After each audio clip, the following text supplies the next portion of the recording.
Histoire 1. Dans les profondeurs des montagnes escarpées du Mexique, nichées entre les vallées arides et les canyons déchiquetés, se trouvait une petite ville autrefois prospère, mais désormais oubliée de tous. Cette ville, nommée San Miguel, était le théâtre de sombres légendes et de mystères insondables qui ne demandaient qu'à être découverts. Un soir de pleine lune, un groupe d'aventuriers téméraires décida de braver les histoires terrifiantes et d'explorer les secrets enfouis de San Miguel. Parmi eux se trouvait Carlos, un anthropologue passionné par les cultures anciennes, et Sofia, une archéologue déterminée à percer les mystères du passé. Dès leur arrivée à San Miguel, une atmosphère pesante enveloppa le groupe, comme si les ombres du passé se réveillaient pour accueillir de nouveaux visiteurs. Les rues pavées étaient désertes, et seuls les murmures du vent semblaient briser le silence funèbre qui régnait sur la ville. Ils entreprirent leur exploration, bravant les ruelles sombres et les bâtiments abandonnés qui semblaient figés dans le temps. À chaque coin de rue, ils étaient accueillis par des fresques murales décrivant des scènes macabres et des symboles ésotériques, témoins d'une histoire longtemps oubliée. Alors qu'ils avançaient dans les rues étroites, des ombres mouvantes semblaient les suivre de près, leurs silhouettes fantomatiques se fondant dans l'obscurité environnante. Des chuchotements indistincts semblaient flotter dans l'air, évoquant des avertissements inquiétants qui faisaient frissonner Carlos et Sofia d'effroi. Ils décidèrent de se rendre à l'église abandonnée au centre de la ville, un lieu qui, selon les légendes locales, abritait des secrets anciens et sinistres. À leur approche, une sensation de malaise les enveloppa, comme si une présence malveillante les observait depuis l'ombre des murs craquelés. En pénétrant dans l'église déserte, une atmosphère glaciale les accueillit, faisant frissonner Carlos et Sofia jusqu'aux os. Les bancs de bois poussiéreux étaient alignés en rangées désordonnées, et un autel délabré se dressait au bout de la nef, recouvert de symboles ésotériques et de cierges éteints. Alors qu'ils examinaient les fresques murales décrivant des scènes bibliques déformées et des figures démoniaques, un grondement sourd résonna dans les profondeurs de l'église, faisant trembler les murs de pierre. Carlos et Sofia échangèrent un regard inquiet, réalisant que quelque chose de sinistre se tapissait dans l'ombre de ce lieu sacré. Soudain, une lumière étrange apparut au fond de la nef, illuminant l'autel d'une lueur faible mais sinistre. Une silhouette sombre se dressa devant eux, ses yeux brillant d'une lueur maléfique alors qu'elle émanait une aura de puissance ancienne et impénétrable. C'était l'esprit d'un prêtre autrefois vénéré, condamné à errer éternellement dans les ténèbres de l'Église, en proie à une colère et à un chagrin indicible. Il leur parla d'une malédiction ancienne qui pesait sur la ville de San Miguel, d'un pacte avec des forces démoniaques qui avaient scellé le destin de ses habitants pour l'éternité. Terrifiés mais fascinés, Carlos et Sofia écoutèrent attentivement les paroles de l'esprit tourmenté, réalisant que les légendes de San Miguel étaient bien plus sombres et sinistres qu'ils ne l'avaient jamais imaginé.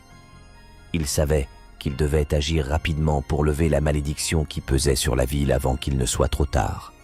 Armés de courage et de détermination, Carlos et Sofia entreprirent un voyage périlleux à travers les ténèbres de San Miguel, affrontant des épreuves et des dangers indicibles à chaque tournant. Ils savaient que le destin de la ville, et peut-être même le leur, dépendait de leur réussite.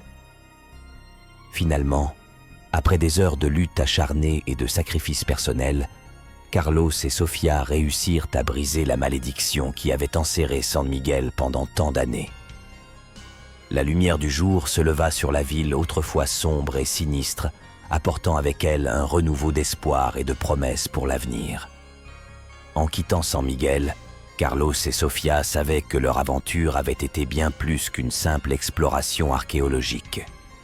Ils avaient affronté les ténèbres de l'âme humaine et avaient émergé victorieux, prêts à affronter les défis qui les attendaient dans l'inconnu. Histoire 2. Dans les recoins oubliés des jungles luxuriantes du Mexique, là où les rayons du soleil peinent à percer l'épaisse canopée, résidait une entité redoutée depuis des siècles, la Llorona ou la femme pleureuse. C'était une légende ancestrale, une histoire transmise de génération en génération évoquant une femme qui pleurait sans fin la perte tragique de ses enfants et dont les lamentations pouvaient glacer le sang de quiconque les entendait. Un soir de pleine lune, un groupe d'aventuriers intrépides, guidés par la curiosité et le désir d'explorer l'inexploré, décida de se lancer à la recherche de la Llorona. Parmi eux se trouvait Miguel, un anthropologue passionné par les mythes et légendes du Mexique, et Elena, une chercheuse en folklore déterminée à percer les mystères de cette entité redoutée. Ils pénétrèrent dans la jungle dense, leurs lampes torches éclairant à peine le chemin devant eux. Le murmure des feuilles agitées par la brise nocturne semblait empreint d'une étrange mélancolie, comme si la forêt elle-même retenait son souffle en anticipation de leur quête audacieuse. Alors qu'ils progressaient dans l'obscurité oppressante, les histoires terrifiantes de la Llorona résonnaient dans leur esprit, faisant naître une anxiété croissante au sein du groupe. Ils savaient que leur rencontre avec cette entité légendaire ne serait pas sans danger, mais leur curiosité l'emportait sur leur peur. Soudain, un cri déchirant fendit le silence de la nuit, faisant frissonner Miguel et Elena jusqu'au plus profond de leur être. C'était le cri d'un enfant, un cri chargé de détresse et de terreur qui semblait provenir des profondeurs de la jungle. Sans hésitation, le groupe se lança à la poursuite du son, ignorant les avertissements silencieux de la forêt. Plus ils avançaient, plus les pleurs désespérés semblaient se rapprocher, les guidant vers un ruisseau sombre et sinistre au cœur de la jungle. Là, dans la lueur faible de la lune, ils virent une silhouette fantomatique se dresser au bord de l'eau, ses longs cheveux noirs flottant dans la brise nocturne. C'était la Llorona, la femme pleureuse, dont les lamentations hantaient les nuits des villages voisins depuis des temps immémoriaux. Son regard vide était empreint d'une tristesse infinie, et son aura dégageait une aura de malheur et de désespoir qui enveloppait le groupe d'une oppression insoutenable.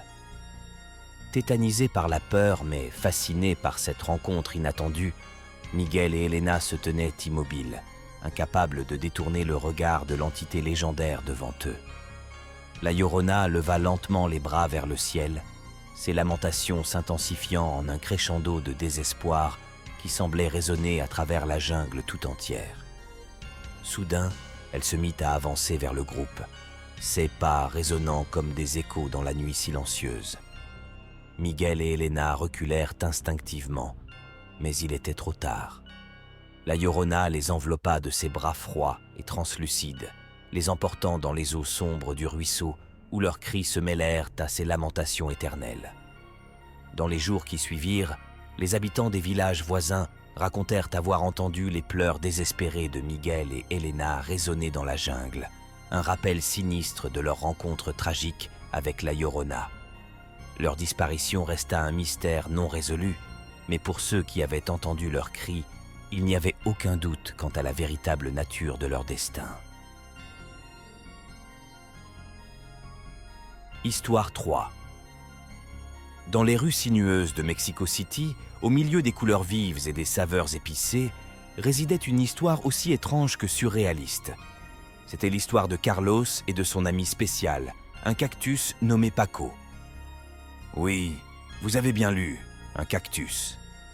Carlos était un homme solitaire et excentrique qui avait développé un lien étrange avec Paco, son fidèle compagnon végétal. Ensemble, ils menaient une existence paisible, partageant des conversations uniques et des aventures absurdes dans les rues animées de la ville.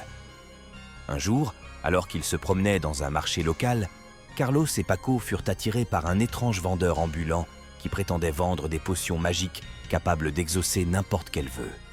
Intrigué, Carlos décida d'acheter une de ces potions, pensant qu'elle pourrait ajouter un peu de piquant à leur vie monotone. Mais dès qu'il eut avalé la potion, Carlos sentit quelque chose d'étrange se produire.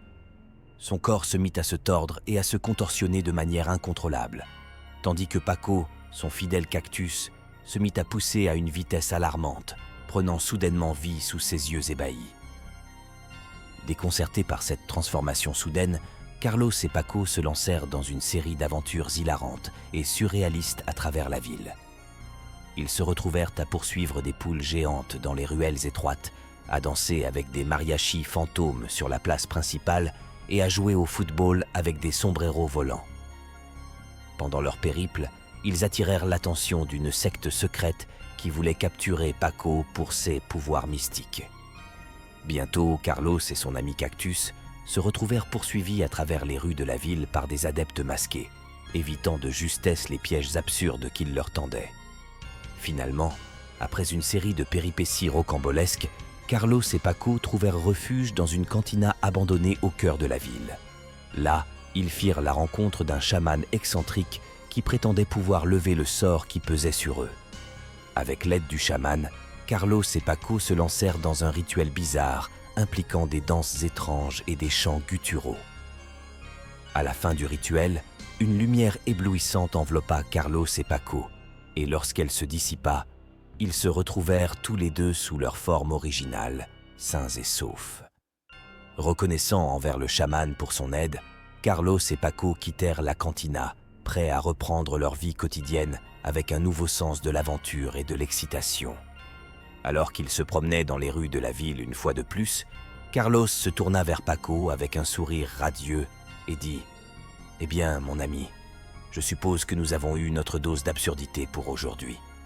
Qu'en dis-tu d'un café ?»